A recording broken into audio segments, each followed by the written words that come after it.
So welcome in Substackers, whether you're watching this live or on demand, which by the way, most people watch later on demand, and I appreciate that. I don't care how you watch it, but I appreciate that.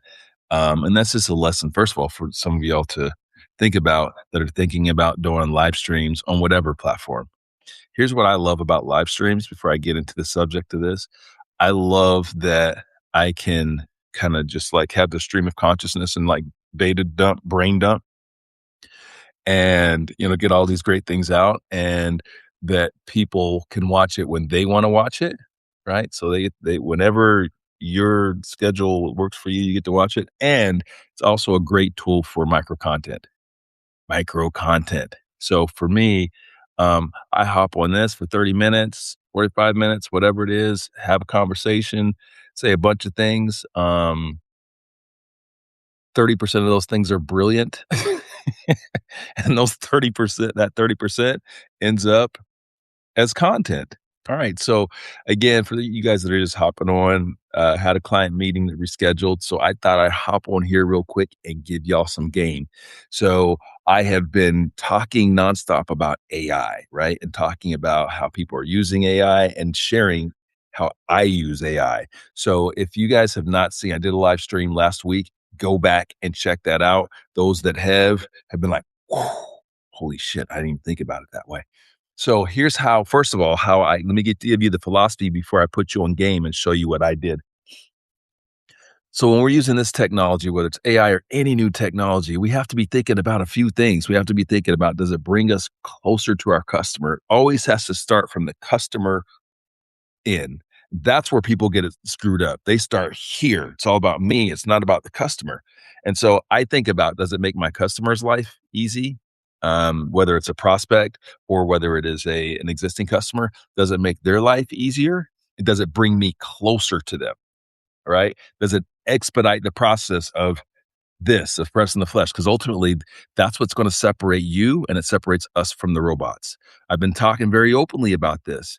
In sales in general, we're going in two separate directions right now.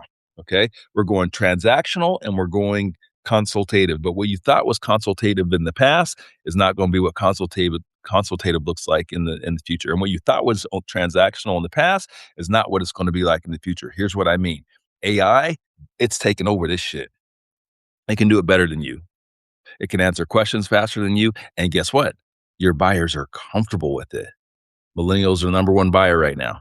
I don't care what industry you're in. They're the number one buyer. You know what millennials are comfortable with? Automation. They're comfortable with computers and an automated process.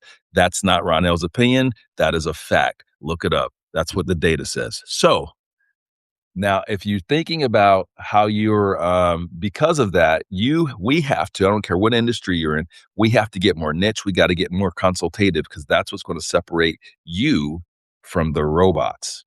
Okay. Now, let me show you one of the ways that I'm doing it right now. So many of you may know that I launched the $1 Million Agency Blueprint last week. If you're not aware, check that shit out. $1 Million Agency Blueprint. It's built to help trusted advisors, these technology consultants, to build a strong, profitable, scalable, sustainable business. Okay. But I'm just put y'all on game because you're my intimate community here. My objective, while consultants can buy it, is not really to sell it to consultants. I want to sell it to the suppliers who these consultants are selling their products, right? Because it's going to help them to sell more product. So think about this. My ultimate objective is to have suppliers and technology service distributors license and buy bulk access to be able to enable and teach their consultants.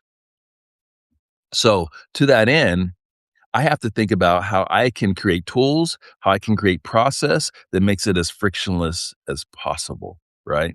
So think about this. If you are a marketing leader and you decide to buy, 50 licenses to this course for your partners, your agents, your consultants, whatever the hell you want to call them, what's your challenge?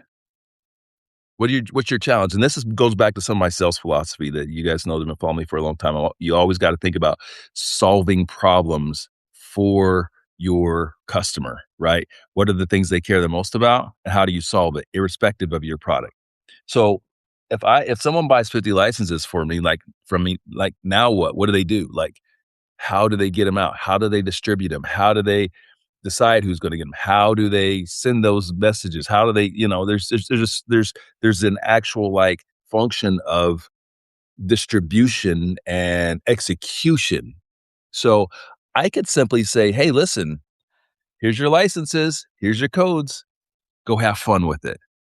Or I can do what I did. Let me show you guys. We're gonna share the screen right here, and, ba, ba, ba. This is the right one right here. Okay. This is how I'm putting y'all on game, all right?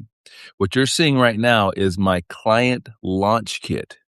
So I'm solving a problem, and we created this all in-house, leveraging AI resources between Claude and Lovable. We created this kit to help the leaders that are going to purchase these bulk licenses to actually execute, right?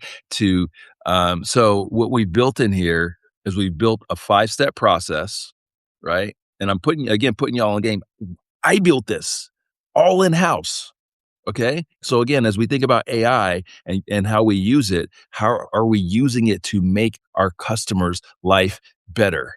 Or are we just using it as a hack for us? Right. So making our customers' life better, and removing friction points from selling, removing friction points from adoption, removing friction points from success. So ultimately, what I'm doing is what we've done is we've created a full launch kit with templates for emails, with tracking to show them adoption rates, with tracking with a whole list of downloads all included in here, right? To help them with the administration and to help them with the execution of this kit. Why do I do this? One, to remove friction for them. Because it's one thing for me to sell it to you, it's a whole 'nother thing for you to get the ROI on it. Another sales lesson here. If your customer does not get the outcomes that they need out of your product or service, you are failing. The sell is not the win. The win is the outcomes. Because what happens when they get the outcomes? Well, once they get the outcomes, now you get, well, for number one, you get a happy ass customer, but you got a customer that's now an advocate, a customer that is a referral agent. That's what success is. Success isn't just that you sold some shit. Success is that you delivered on it, and you delivered exceptional, excellent outcomes, right? That's how you build a scalable business. And a lot of you out there are pretty good at delivering. You're not so good at actually using or leveraging the delivering to get more business. But that's something we can talk about on another day in terms of how you build a referral process that keeps bringing business back to you. But again, what I wanted to show you guys is what you're capable of doing, what you're capable of creating. A couple of weeks ago, I shared that the next builder of a unicorn, the next titans of industry, they're not the guys that it used to be. So the guys that used to be, they had an advantage on you and I. Here's their advantage. We all have vision. Not We don't all have vision, but those of us we have vision, we have ambition, we have great ideas. But what they had was technical expertise. They had the ability to code. Look at Steve Jobs, look at Bill Gates, look at um, uh, uh, uh, um, Zuckerberg, all these guys, right? Like they had a technical expertise in addition to that vision. Well, the game has changed. What I've just shown you guys between this and what we've done, let me show you guys the $1,000,000 agency blueprint. What we've done in building this out, I'm telling you, this, no bullshit. Mm, 2.5, 3 years ago, this would have cost me 25 grand minimum to create this course, to create all of the tools and all that, minimum 25 grand. It did not cost me 25 grand to do this. I have the expertise and I have all the resources. I have the team. I have all that in place so I can create content. I can create masterclass level content, um, very efficiently and lower cost. But the point that I'm making is that these tools that we now have at our disposal allows us to be able to do things we couldn't do at in the past, and they were gatekeeping to a certain extent. Our ability to be able to understand the technical stuff. Now I can code by having a conversation with Claude, with ChatGPT, with Lovable and other platforms. That's how I code, is by talking. So it's still important. My expertise is important because my expertise is what's making it hit. Like it's just a tool, right? Like it can give me advice based upon whatever data is available to it. But ultimately, I am the wizard that's wielding the wand. Like, it can't tell me to do it can't tell me to do, where's it at? Um, oh, where the hell did it go? It can't tell me to do the partner kit. Okay? It can't tell me to do that. That's my human brain. That's my connection with relationship-centric selling and humanity that says, "Hey, listen, I have to use this in ways. I gotta use this power. I gotta use this wand in ways that deliver the outcomes that I need and that my clients need." That's the gap. So for those of you, I shared, if you get a chance, check out the live I did last week where I shared some more AI um, game changers. But what inspired me to do that was there was a gentleman who did a post, and in that post, he said that he's taking that his LinkedIn profile is now 100% controlled by an AI agent. 100%. And I'm like, "Oh no, dude, you don't get it." So I responded and put him on some game and everything, and he's not responded, of course, but that's fine, whatever. Um, but that's not the way to do it. And he's gonna find that he's gonna be part of that group. I don't know what the number is. I heard it was like somewhere like 60, high 60 percentage of executives that have invested in AI and feel like it hasn't impacted their business in meaningful ways, hasn't driven revenue and all that. That's why, because they're using it in that way. They're using it in ways that's lazy and that potentially puts up a barrier between you and your customer and doesn't funnel you to them. Like, at the end of the day, this guy, he, he's small businessman, it seemed to be relatively successful, but at the end of the day, he's like doing something, putting speakeasies together or something like that. Anyway, the issue that I have with that overall is that at the end of the day, he's gonna be doing deals that are handshake deals in somebody's bar or in a speakeasy or a restaurant or whatever. Like most of us, those are the very best deals. Because outside of that, what you're doing is transactional. And like I said, AI is going to do transactional better than you. It's going to eat your lunch because your customer on one end is using AI to get informed, and then it can communicate with AI to make that process of purchasing simple. Here's one other thing I'll tell you for you guys that are selling um, technology stuff. And this is something I've been talking about openly as well. It's not popular for good reason. I get it, but it's the truth. The truth is that if you're selling technology products, AI is a major risk to your way of life. The companies that you are selling technology products for, either as a direct seller or as a channel partner or agent or whatever, they are actively working on AI solutions to replace you. 100% actively. And if they're not, they're stupid. They should. They should do that. Here's why, because like I said, that's the sort of buying experience that the number one buyer wants.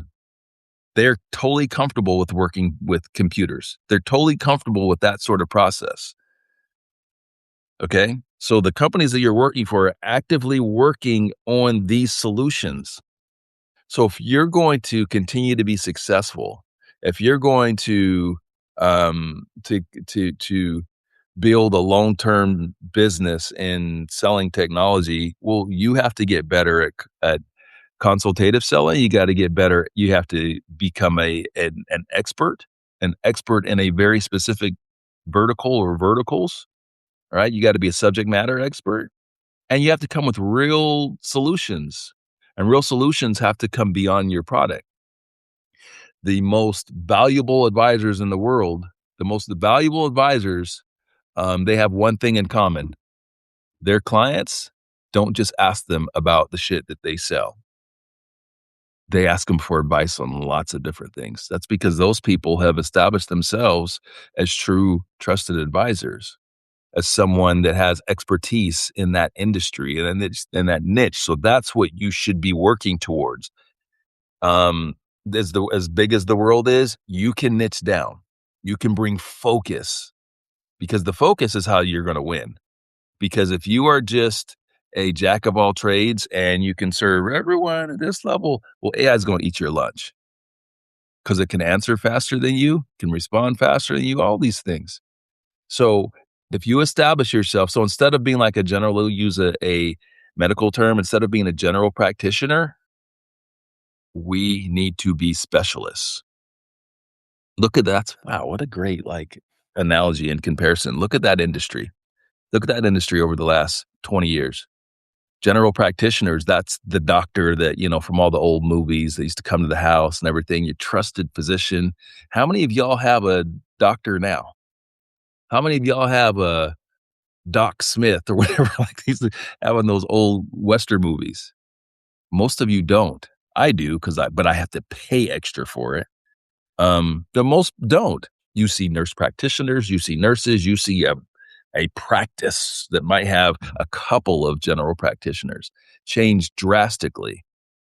But you know where it hasn't changed? In the specialists, your ophthalmologists, your endocrinologists, your gastroenterologists, like all these folks like that.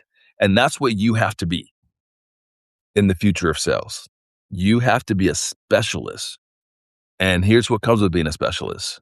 One, you get yourself out of the transactional game.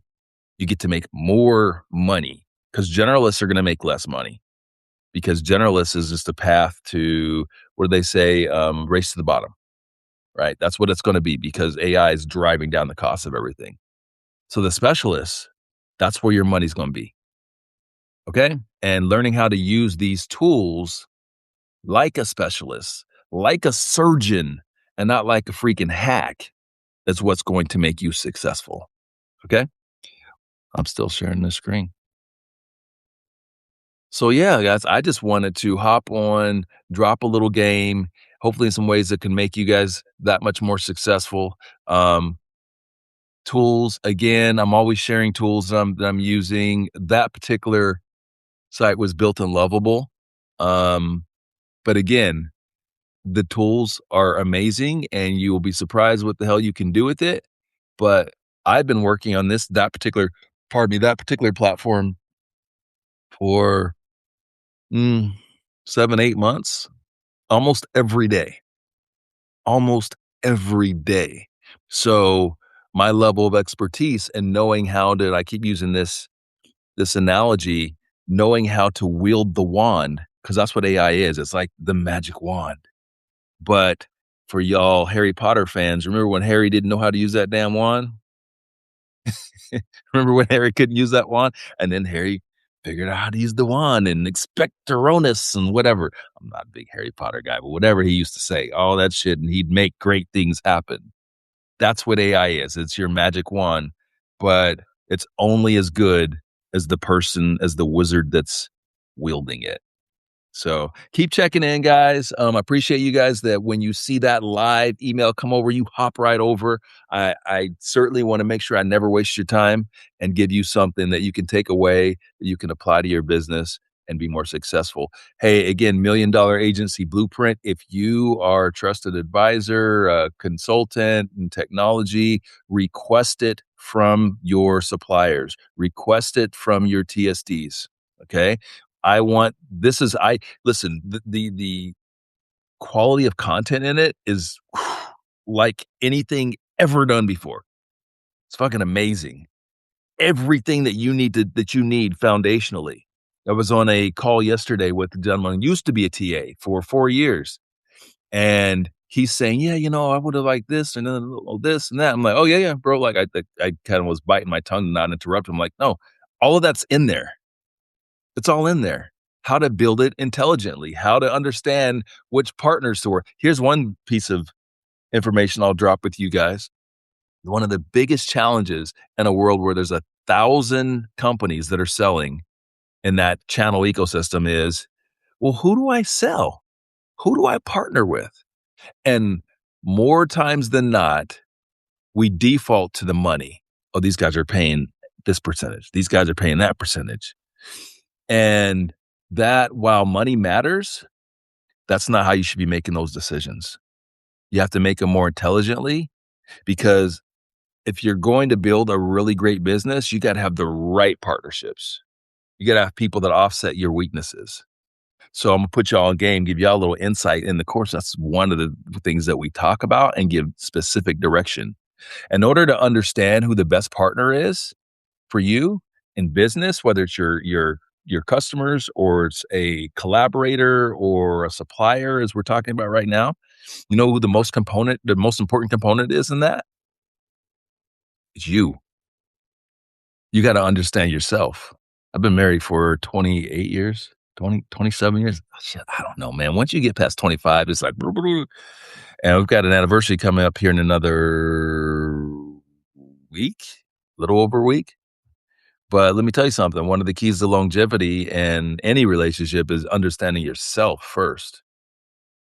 So in business, it's no different. So that's the direction that we give in the course. And then I give people specific direction on how to figure that shit out, how to understand what your strengths and weaknesses are and your personality type, things like that. So now when you are looking for partners in your business with suppliers, even business partners, whatever it is, you can be strategic and you're not just caught up in the exciting stuff, the amount of money. Oh, this person is charismatic and all that stuff. No, you can get to the heart of what's going to be most impactful for you as a business person and help you to be successful because you know what your strengths and weaknesses are.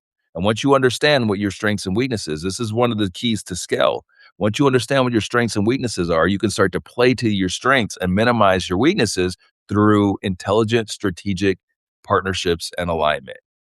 So, $1 million agency blueprint, demand it.